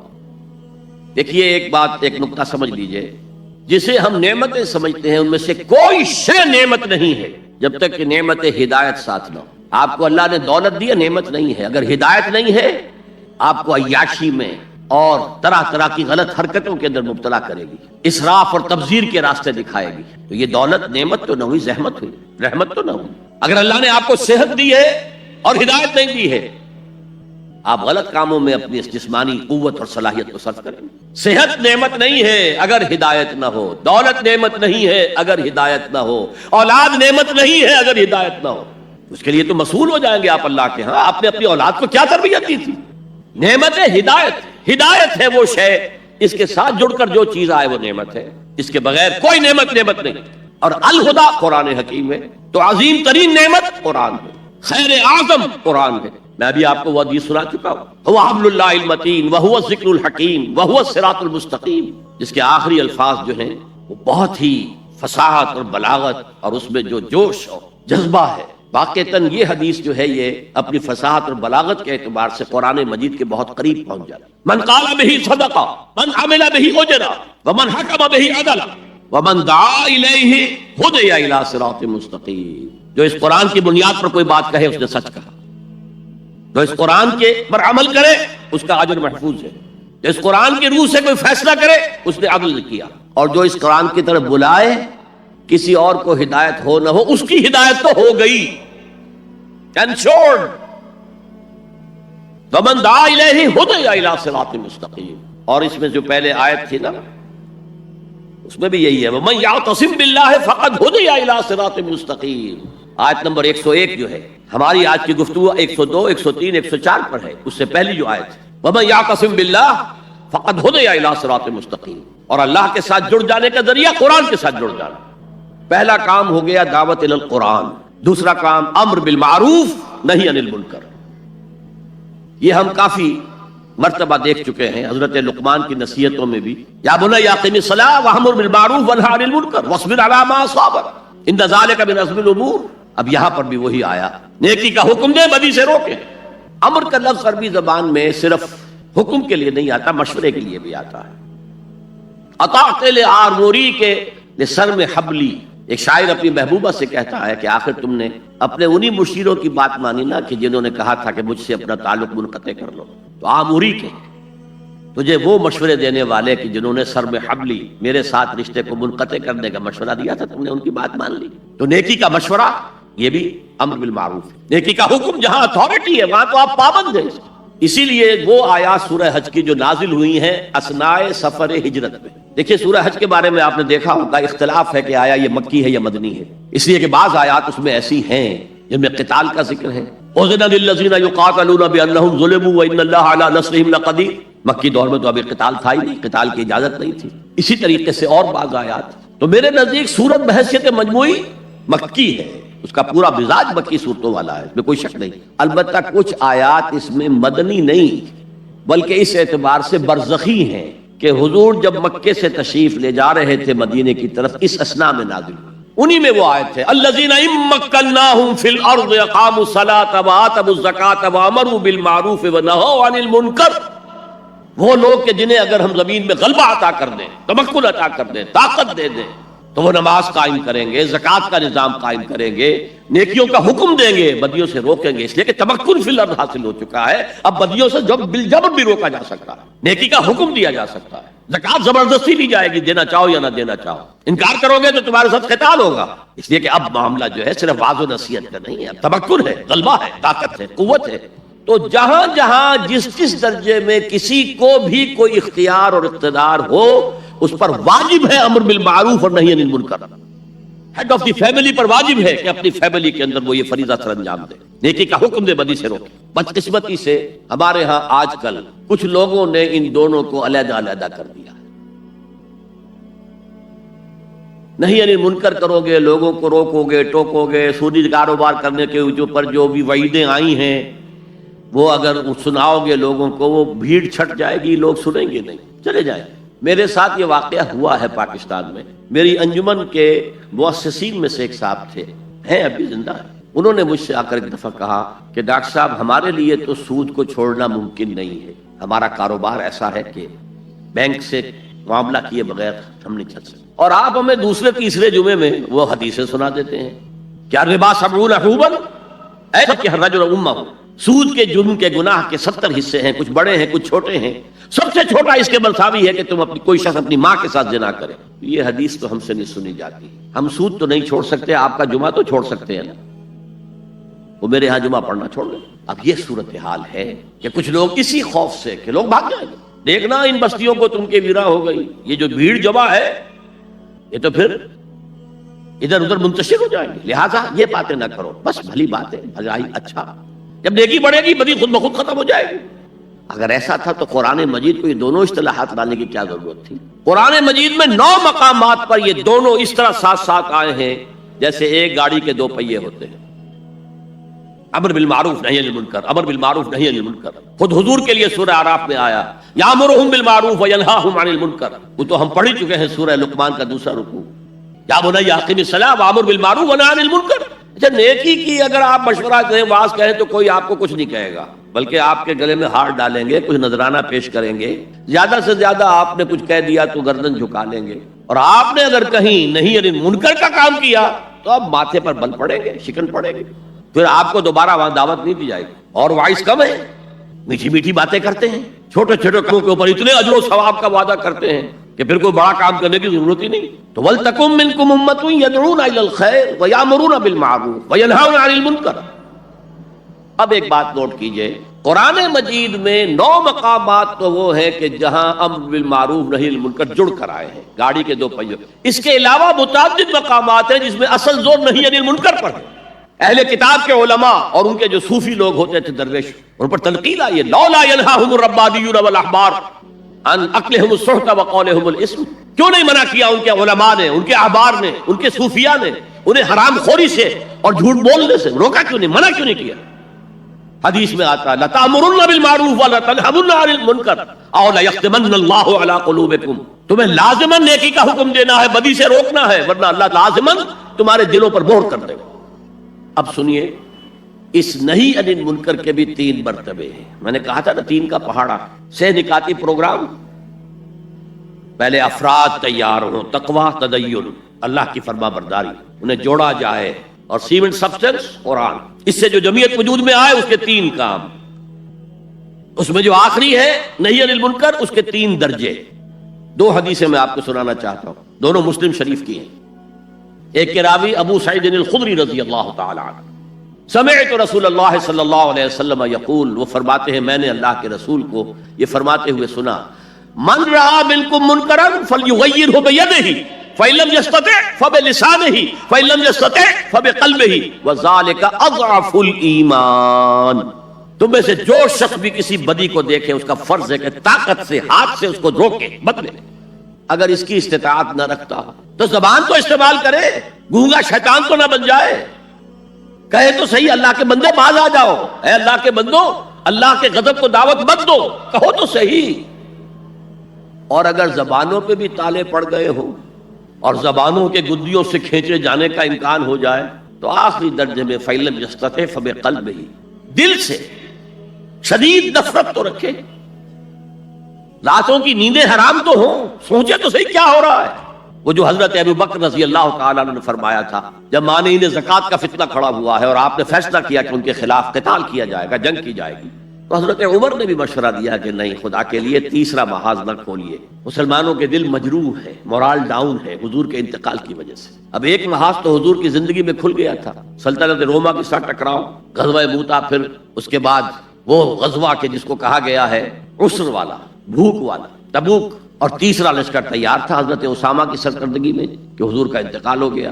اب حضرت ابو بکر نے فوراً روانہ کر دیا، حالانکہ کچھ صحابہ کی رائے تھی کہ آپ اس کو لشکر کو نہ بھیجیں، اس وقت صورتحال خراب، کاؤنٹر ریولوشنری موومنٹ جیسے میں نے کل کہا تھا اٹھ سکتی ہے، اور ہماری ساری طاقت ہمارے پاس ہونی چاہیے تاکہ ان کاؤنٹر ریولوشنری موومنٹس کو کچلا جا سکے۔ حضرت ابو بکر نے فرمایا جو لشکر حضور نے تیار کیا تھا میں اسے نہیں روک سکتا۔ اب حضرت عمر نے ان سے کہا اب تیسرا محاذ تو نہ کھولیے، دوسرا محاذ جو جھوٹے نبی تھے ان کے خلاف تو جہاد کرنا ہی کرنا تھا، وہ تو سری ارتداد ہے، مرتد ہو چکے ہیں۔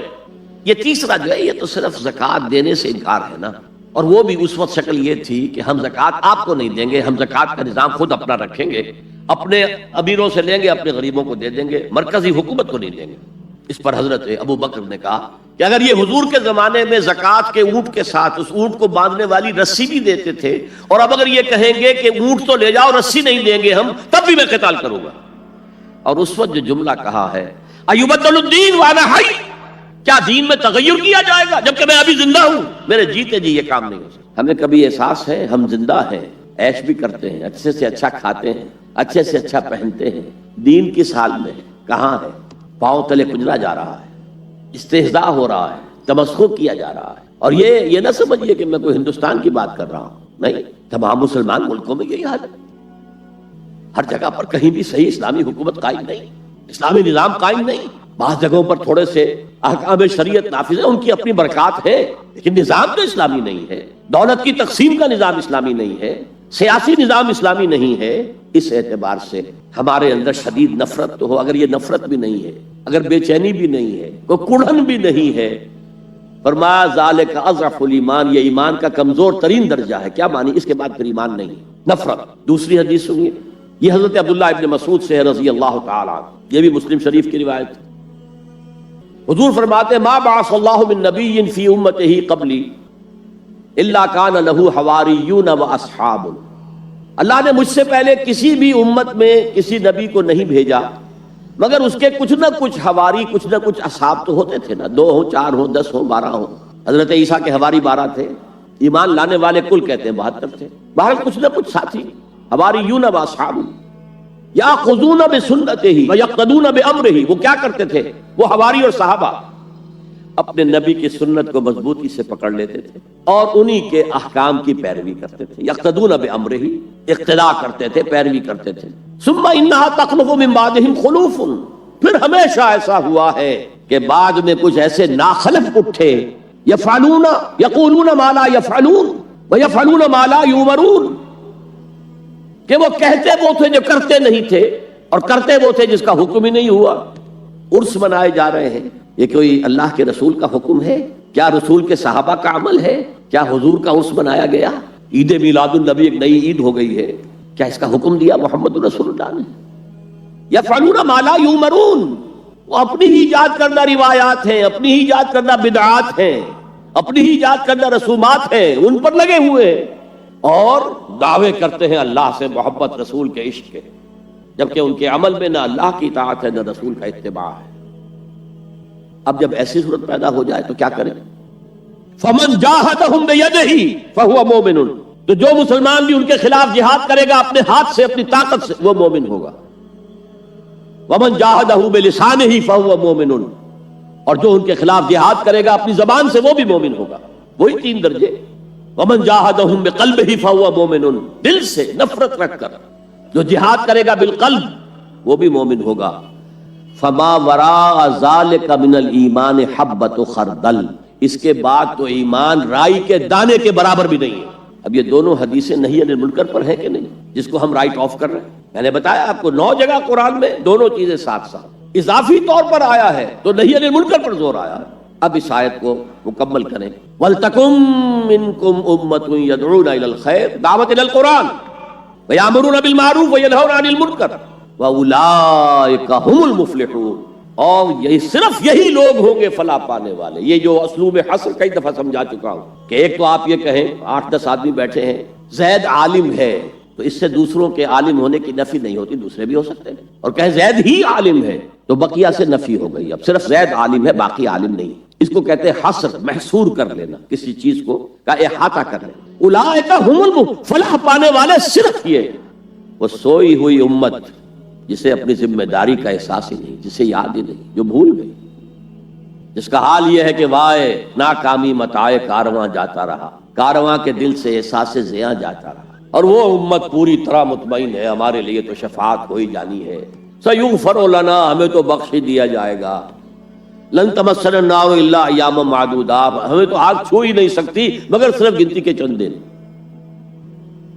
تلک امانیہم، یہ ان کے من گھڑت خیالات ہیں۔ امانی کہیں گے وشفل تھنکنگ، یہ ان کی وشفل تھنکنگ کے سوا کچھ۔ فلاح پانے والے صرف یہی ہوں جو اس سے نکاتی پروگرام پر عمل پیرا ہو، اور وہ ایک امت ودن امہ بنیں گے صرف اس احتیاط کے ساتھ کہ ومن احسن قولا ممن دعا الی اللہ وعمل صالحا وقال اننی من المسلمین، میں بھی مسلمانوں میں سے ہوں، ایک مسلمان میں بھی ہوں، اس سے زیادہ میں اپنے آپ کو کچھ نہیں سمجھتا۔ وہ کسی غرور کے اندر، غرور علم، غرور تقوی، کہیں اس کے اندر مبتلا نہ ہو جائے۔ وہ سارا جیسے کہ بڑی سے بڑی رقم زیرو سے ضرب کھا کر زیرو ہو جاتی ہے، اگر کہیں غرور پیدا ہو گیا تو آپ کا سارا کیا کرا زیرو سے ضرب کھا کر زیرو ہو جائے گا۔ ہم نے جہاد کے مراحل پڑھے، پہلی منزل اس کی 3 سب لیولز، دوسری منزل اس کے 3 سب لیولز، تیسری منزل اس کے 3 سب لیولز، وہی 3 کا پہاڑا وہاں بھی ہے، 3 into 3 9۔ 9 سٹوری پر جا کر جہاد قتال بنا ہے حضور کی سیرت مطہرہ میں، آپ کی زندگی میں، حیات طیبہ۔ اچھا، یہ جو آیات ہیں یہ سورہ آل عمران کے وسط میں سے ہم نے پڑھی، ان کے بالکل ہم پلہ جو آیات سورہ بقرہ میں آتی ہیں وہ کیا ہے؟ یا ایھا الذین آمنوا استعینوا بالصبر والصلاۃ ان اللہ مع الصابرین ولا تقولوا لمن يقتل في سبيل الله اموات بل احیاء ولكن لا تشعرون ولنبلونکم بشیء من الخوف والجوع ونقص من الاموال والانفس والثمرات وبشر الصابرین الذین اذا اصابتهم مصیبۃ قالوا انا للہ وانا الیہ راجعون اولئک علیہم صلوات من ربہم واولئک هم المہتدون، وہ محتدون جس کا لفظ ہم نے پڑھا ہے لعلکم تہتدون۔ اس نہی عن المنکر کی سب سے اونچی منزل کیا ہے؟ تواصی بالحق کی سب سے اونچی منزل کون سی ہے؟ تواصی بالحق یہ بھی ہے کہ کوئی بچے گلی میں کھیل رہے ہیں، آپ ان سے کہیں بیٹے یہ کھیلنے کی جگہ نہیں ہے، تم کرکٹ کھیل رہے ہو، تمہاری بال سے کسی کی گاڑی کا شیشہ ٹوٹے گا، کچھ اور ہو جائے گا، جاؤ میدان میں جا کر کھیلیں، یہ بھی تواصی بالحق ہے۔ کسی شخص کے ذمے کسی کوئی رقم ہے وہ نہیں دے رہا ہے، اس سے جا کر کہنا بھلے آدمی اس کی رقم ادا کرو۔ اور اس کا ایک بڑا عجیب واقعہ ہے جو سیرت میں آتا ہے کہ قریش کے کچھ لوگ بیٹھے ہوئے تھے تو ایک شخص باہر کا کوئی آیا، بڑی دہائی دیتا ہوا، فریاد کرتا ہوا۔ لوگوں کا کیا معاملہ ہے کہ ابو جہل کے ذمے میری اتنی رقم ہے وہ دیتا نہیں ہے، مجھے کوئی دلوا دے۔ لوگوں نے کہا اچھا آج موقع ملا، ذرا تماشا دیکھیں۔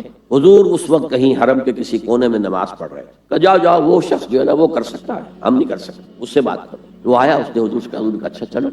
گھر پر جا کر کہا، دستک دی، ابو جہل نکلا، اس کو اس کا حق ادا کرو۔ بے چونو چرا گھر میں گیا اور لا کر اس کی رقم اس کے حوالے۔ یہ روب حق ہے، حق کا روب۔ لیکن آج کل آپ یہ کام کر کے دیکھیں تو چھوٹا تواصی بالحق یہ ہے، بڑا تواصی بالحق سب سے بڑا، یہ کائنات اللہ کی ہے، یہ زمین اس کی ہے، اس کا حکم چلنا چاہیے۔ ان الارض للہ ان الحکم الا للہ لا یشرک فی حکمہ احدا۔ اللہ اپنے حکم کے اختیار میں کسی کو شریک کرنے کو تیار ہے، نہ کسی فرعون کو، نہ کسی نمرود کو، نہ کسی قوم کو، نہ عوام کو، نہ پوری نوع انسانی کو، کسی کو شریک کرنے کو تیار ہے۔ اب اس تواصی بالحق کے لیے کھڑا ہونا گویا کہ ہر نظام باطل کو چیلنج کرنے کے مترادف ہے۔ اسی طرح میں نے کیا تھا کہ انکر المنکرات، یہ انکر کا لفظ آ گیا تھا نا، ان انکر الاصوات لصوت الحمیر، تمام آوازوں میں سب سے زیادہ ناپسندیدہ آواز، انسان کی طبیعت پر بڑی ناگوار گزرنے والی آواز جو ہے وہ گدھے کی آواز ہے۔ تو انکر المنکرات کیا ہے؟ غیر اللہ کی حکومت انکر المنکرات ہے۔ اس کے خلاف جد و جہد ہاتھ سے کرو، زبان سے کرو، دل سے کرو، کم سے کم یہ ہے، ورنہ ایمان کا کوئی شائبہ موجود نہیں۔ لیس وراء ذلک حبۃ خردل من الایمان۔ اس لیول کے لیے پھر لازمی ضرورت ہے ایک جماعت، ڈسپلن جماعت۔ دیکھیے وہ جو 3 لیول ہم نے پڑھے تھے، پہلے لیول پر کوئی اجتماعیت ضروری نہیں ہے، اپنے نفس کے خلاف آپ خود ہی جنگ کر سکتے ہیں، میں آپ کے نفس سے کشتی نہیں لڑ سکتا، آپ میرے نفس کو زیر نہیں کر سکتے، وہ خالص انفرادی معاملہ ہے۔ اگرچہ کونوا مع الصادقین، اگر کچھ ایسے لوگوں کو ساتھ رہیں گے تو آسانی ہو جائے گی۔ خربوزے کو دیکھ کر خربوزہ رنگ پکڑتا ہے، کبھی کوئی ہمت جواب دینے لگے تو دوسرا ساتھی آپ کو سہارا دیتا ہے، لیکن کوئی جماعت لازم نہیں۔ دوسرے لیول دعوت تبلیغ، اس کے لیے بھی جماعت ضروری نہیں ہے، ادارے، جیسے میں نے پہلے پاکستان میں انجمن خدام القرآن ایک انجمن قائم کی، اس کی ذیلی انجمنیں قائم ہو گئی، کراچی میں ہو گئی، ملتان میں ہو گئی، قرآن اکیڈمی لاہور میں قائم کی، اکیڈمیز کراچی میں، ملتان میں، فیصل آباد میں، جھنگ میں قائم ہو گئی۔ یہ انجمن ہے، یہاں IRF بہت بڑا کام کر رہی ہے، اور بھی ادارے ہیں جو یہ کام کر رہے ہیں۔ لیکن تیسرے لیول پر نظام باطل کو جڑ سے اکھیڑ کر نظام حق کو قائم کرنے کے لیے جماعت، اور جماعت بھی معمولی نہیں، منظم جماعت، ڈسپلن جماعت، جس کا ڈسپلن وہی ہو جو آرمی کا ہوتا ہے۔ آرمی کا ڈسپلن کیا ہے؟ Listen and obey. اگر کوئی فوجی اپنے بالا تر سے یہ پوچھے کہ آپ جو مجھے حکم دے رہے ہیں کیوں دے رہے ہیں، کیا مصلحت ہے اس میں، آپ مجھے پہلے قائل کریں پھر مانوں گا، تو وہ فوج کہلائے گی۔ بڑی پیاری نظر تھی، ایک فوج کو ایک رسالہ 600 سواروں کا حکم دے دیا گیا، چارج، بڑھو حملہ کرو، جبکہ صورت یہ تھی کہ داہنی طرف بھی توپیں لگی ہوئی ہیں اور آگ برس رہی ہے، بائیں طرف بھی توپیں ہیں، سامنے سے بھی توپیں ہیں۔ ان 600 آدمیوں نے سمجھا someone has blundered, cannons to right of them, cannons to left of them, cannons in front of them, someone has blundered. لیکن there's not to reason why, there's but to do and die. So into the valley of death rode the 600. 600 کے 600 موت کی وادی میں اتر گئے۔ یہ discipline درکار ہے اس جماعت کا، ورنہ وہ کام نہیں ہو سکتا۔ اسی کے لیے اصطلاح ہے ہمارے دین کی سمع و اطاعت، listen and obey۔ قرآن میں آتا ہے فاسمعوا واطیعوا، سنو اور اطاعت کرو۔ اور حضور نے بیعت لی اپنے صحابہ سے، حالانکہ حضور کی اطاعت تو صحابہ کرتے ہی کرتے تھے، جب رسول مان لیا تو اس میں اطاعت میں اب کون سی کمی رہ گئی، ماننی پڑے گی۔ وما ارسلنا من رسول الا لیطاع باذن اللہ۔ لیکن حضور نے اپنے بعد کے لیے ایک سنت چھوڑی ہے، اب آئندہ یہ کام اگر ہوگا تو کوئی نبی تو نہیں آئے گا کہ اس کی اطاعت بطور نبی کی جائے، کوئی رسول نہیں آئے گا کہ اس کی اطاعت بطور رسول کی جائے، تو کوئی اجتماعی نظم قائم ہوگا، کس بنیاد پر قائم ہوگا؟ میرے نزدیک یہ سنت اپنے بعد والوں کو چھوڑنے کے لیے حضور نے بیعت لی۔ میں نے ایک حدیث آپ کو سنائی تھی، حضرت حارث عشری رضی اللہ تعالی عنہ فرماتے ہیں، یہ مسند احمد ابن حنبل میں بھی ہے، ترمذی میں بھی ہے، قال قال رسول اللہ صلی اللہ علیہ وسلم انی آمرکم بخمس اللہ امرنی بہن۔ یہ ایک روایت میں اضافی الفاظ ہیں، اللہ امرنی بہن، دوسری میں نہیں ہے۔ انی آمرکم بخمس کے بعد شروع ہو جاتی ہے بالجماعت والسمع والطاعت والہجرت والجہاد فی سبیل اللہ۔ مسلمانوں میں تمہیں 5 باتوں کا حکم دے رہا ہوں، اور یہ حکم اللہ نے مجھے دیا ہے۔ حالانکہ آپ کو بھی حکم دینے کا اختیار ہے، لیکن آپ نے تاکید کے لیے کہا، میں اپنی طرف سے نہیں کہہ رہا، میں پہنچا رہا ہوں۔ انی آمرکم بخمس اللہ امرنی بہن بالجماعت والسمع والطاعت والہجرت والجہاد فی سبیل اللہ۔ ذرا دیانتداری کے ساتھ ہاتھ اٹھائے ان مجمع میں سے وہ لوگ جنہوں نے پہلے کبھی یہ حدیث سنی۔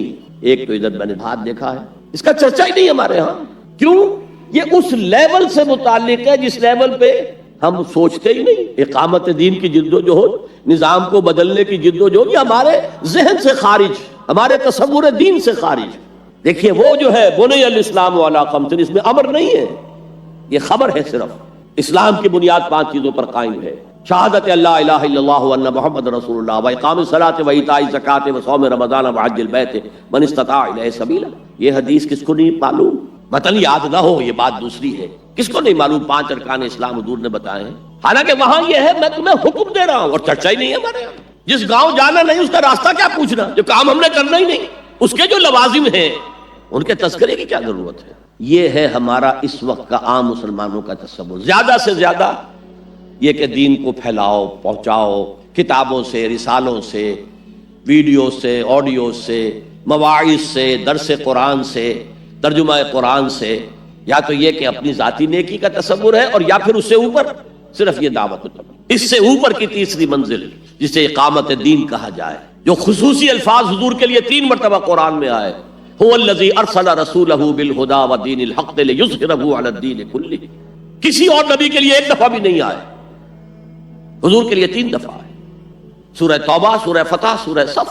یہ چونکہ چیز ہمارے ذہنوں سے نکل گئی ہے، لہذا اس کے جو متعلقات ہیں اس کی طرف بھی توجہ نہیں ہے۔ سیدھی سی بات ہے، منطقی بات ہے، جس گاؤں جانا نہیں اس کا راستہ کا کو پوچھنا۔ یہ 5 چیزیں ہیں لازم، جماعت کی شکل میں رہو۔ یہ بھی فرمایا علیکم بالجماعۃ، یہ حضور کی حدیث ہے، علیکم بالجماعۃ، لازم جماعت کی شکل میں رہو۔ اور حضرت عمر کا قول ہے، اور آپ کو معلوم ہے کہ صحابی کا قول بھی حدیث کہلاتا ہے۔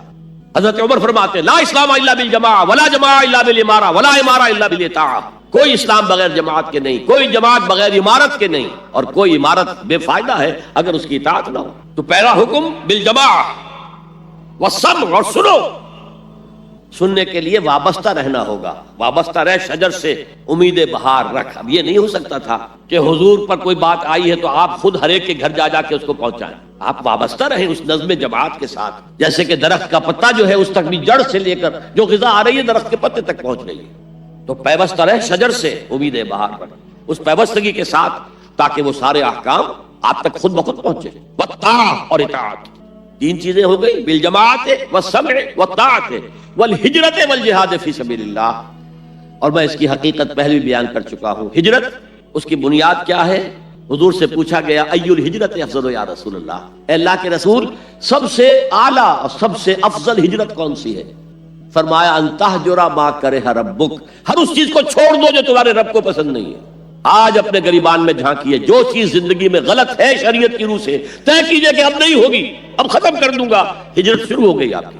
ان تہجر ما کرہ ربک، ہر اس چیز کو ترک کر دو، چھوڑ دو جو تمہارے رب کو پسند نہیں. اور آخری ہجرت تو آئے گی وہ اقامت دین کے آخری مرحلے میں، جب اقدام ہوگا، جب نظام کو چیلنج کیا جائے گا. پھر جو ہجرت ہوگی وہ فرض ہجرت ہوتی ہے. مدینے کی ہجرت فرض تھی، ہجرت حبشہ فرض نہیں تھی. وہ تو جن لوگوں کی ہمت جواب دے رہی تھی اور جو پرسیکیوشن ہو رہی تھی اور جو تشدد ہو رہا تھا اس کو برداشت نہیں کر پا رہے تھے، انہیں اجازت دے دی گئی کہ ٹھیک ہے چلے جاؤ، حبشہ کی طرف ہجرت کر جاؤ. مدینے کی ہجرت فرض تھی. اگر کوئی ہجرت نہیں کر رہا، ما لکم من ولایتہم من شیء حتی یہاجروا، تو اے مسلمانوں تمہارا ان سے کوئی تعلق نہیں ہے جب تک کہ وہ ہجرت نہ کرے. بلکہ سورہ نساء میں اس کو بھی ایک طرح کا نفاق قرار دیا گیا. تو وہ ہجرت بڑی ہجرت ہے، گھر بار چھوڑ کر. اور مکے والے جو گئے تھے چھوڑ کر، وہ قریش کے بھیڑیوں کے رحم و کرم پر چھوڑ کر گئے تھے اپنے گھر والوں کو، اور ان کا سارا گھر کا سامان لوٹا گیا تھا. اور اس سارے سامان سے وہ کیپٹل فراہم کیا گیا تھا جس کو لے کر ابو سفیان کا قافلہ گیا تھا شام کی طرف، جس کا حضور نے پیچھا کیا تھا لیکن وہ نکل گیا. السلام علیکم ورحمۃ اللہ وبرکاتہ. ہمارے اس نئے channel internal faith without music کو سبسکرائب کریں. آپ کا شکریہ.